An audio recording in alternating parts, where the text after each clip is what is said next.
ST కులాల ఆత్మీయ సమావేశానికి ఇచ్చేసినటువంటి యానాదులు మరియు ఇరుక్కుల సామాజిక వర్గానికి సంబంధించిన ప్రతినిధులకు కార్యక్రమానికి ఈ ముఖ్య అతిథి మనందరి గౌరవ శాసన మండలి చైర్మన్ గారు అన్న కొయ్య మోసేన్ రాజు గారికి, అదేవిధంగా అన్న చింతపల్లి గురుప్రసాద్ గారికి, పోసర్ల ముత్యాలరావు గారికి, అదేవిధంగా బొడ్డు దానయ్య గారికి, సాలా శ్రీనివాస్ గారికి, మా అన్న అదేవిధంగా ప్రేమరాజు గారికి, అదేవిధంగా ఏడుకొండల గారికి, మా తమ్ముడు సాలా అశోక్కి కార్యక్రమానికి ఇచ్చేసి మీ అందరికీ హృదయపూర్వక ధన్యవాదాలు తెలియజేస్తా ఉన్నా.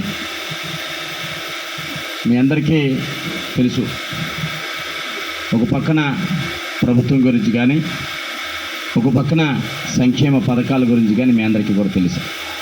నేను మీ అందరికీ ఒకటే విషయం తెలియపరుస్తా ఉన్నా. ఈ సమాజంలో మనం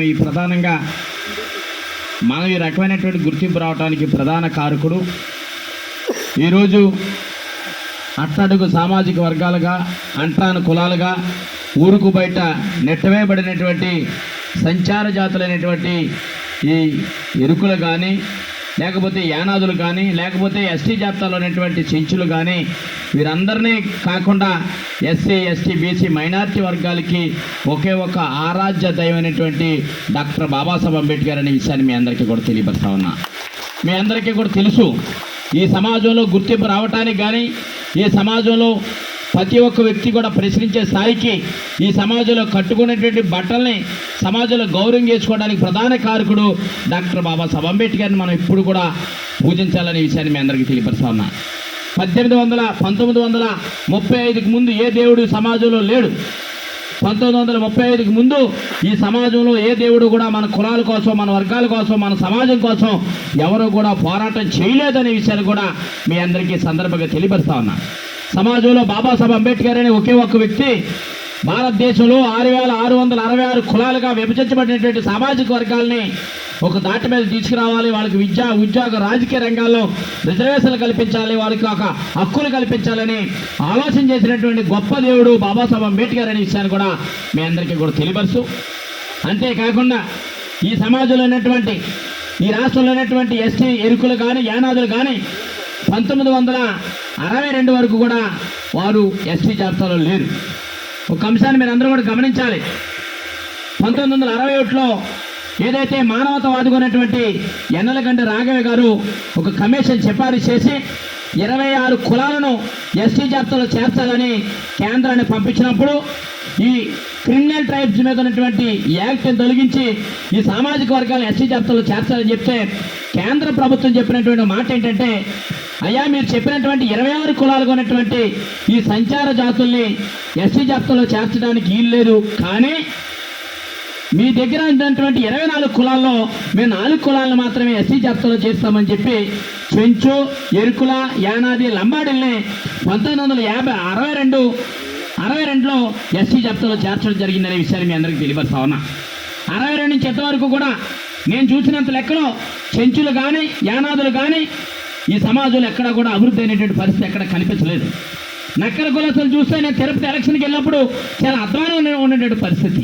ఆ ప్రాంతంలోకి వెళ్తే చాలా దుర్వాసన కొట్టే పరిస్థితి నేను చూశాను. చాలా బాధ అనిపించింది కూడా అక్కడ. అంతేకాకుండా ఈ ప్రాంతంలో ఉన్నటువంటి ఎస్టీ ఎరుకుల కులస్తుల్లో అనేక అంశాలు, అనేక ఇబ్బందులు ఉన్నటువంటి పరిస్థితి.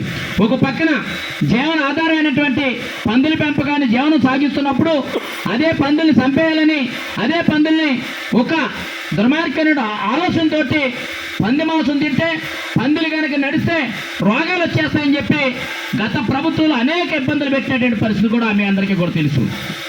అంతేకాకుండా అదే టైంలో ఎస్టీకి సంబంధించినటువంటి ఎరుకుల కులస్తులు మా దగ్గరికి కానీ అన్న గురుప్రసాద్ గారి నాయకత్వంలో ఈ జిల్లాలో అనేక కార్యక్రమాలు తీసుకురావడం జరిగింది, అనేక ఉద్యమాలు చేయడం జరిగింది.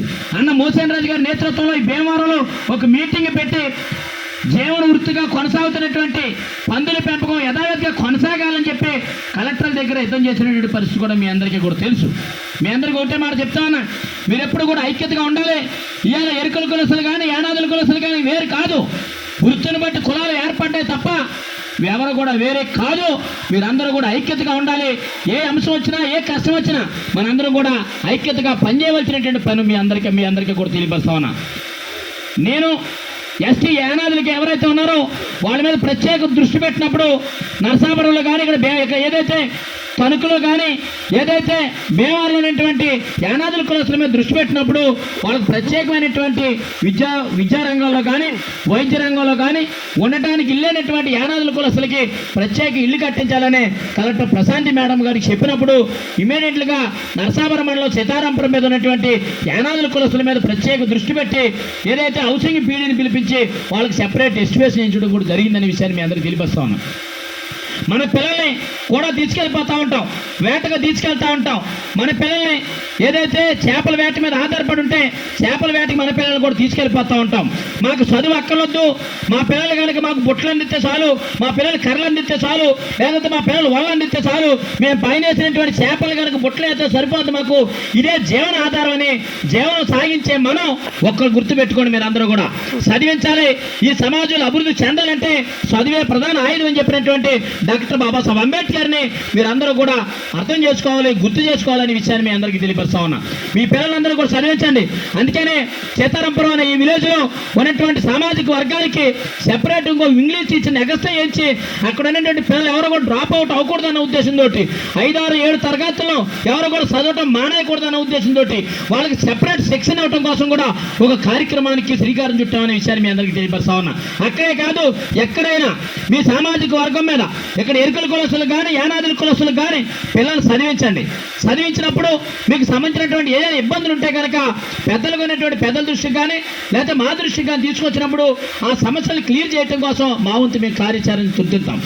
అంతేకాకుండా మీ పిల్లలు కనుక ఏదో చికెన్ కొట్టులోనో లేకపోతే చాలా మంది చూస్తూ ఉంటాను, ఎరుకుల కులస్తులు ఎక్కడైనా కనుక ఆడు 10, 12, 16, 15 సంవత్సరాలు వచ్చేటోడికి ఆ చికెన్ కొట్టు కాడికి బొచ్చు తోడటానికో లేకపోతే మాంసం కొట్టడానికి తీసుకెళ్ళిపోతా ఉన్నారు. పిల్లలకు ఒక్కసారి కనుక డబ్బులు అలవాటు అయితే చదువు వైపు మలదు. ఎందుకంటే అందులో మేము కూడా ఒక బాధ్యులం కాబట్టి మేము తినడానికి తిండి లేక ఉండటానికి ఇది లేక సరైనటువంటి జీవన విధానాన్ని గడపలేనటువంటి పరిస్థితుల్లో నేను కూడా అనుభవించాలనే విషయాన్ని ఈ సందర్భంగా మీ అందరికీ తెలియపరుస్తా ఉన్నా. ఏదో పెండ్రవేరనే చైర్మన్ అయిపోయాడంటే ఏదో నేను అగ్రవర్ణాల నుంచి వచ్చిన వ్యక్తిని కాదు, లేదా డబ్బు అనేటువంటి కుటుంబంలో పుట్టినటువంటి వ్యక్తిని కాదు, మీకంటే అత్యంత అనైక్యత గురైనటువంటి సామాజిక వర్గం నుంచి వచ్చినటువంటి వ్యక్తిని అనే విషయాన్ని కూడా మీ అందరికీ కూడా తెలియపరుస్తూ మీరందరూ కూడా ఒకటే గుర్తుపెట్టుకోండి, మీ పిల్లల్ని చదివించండి. మీ పిల్లల్ని చదివించండి. తల్లిదండ్రులు కూడా పిల్లల్ని చదివించడానికి పంపించట్లేదు. అదే రకంగా జరిగినట్టుంటే కనుక తల్లిదండ్రుల మీద యాక్షన్ తీసుకోవాల్సి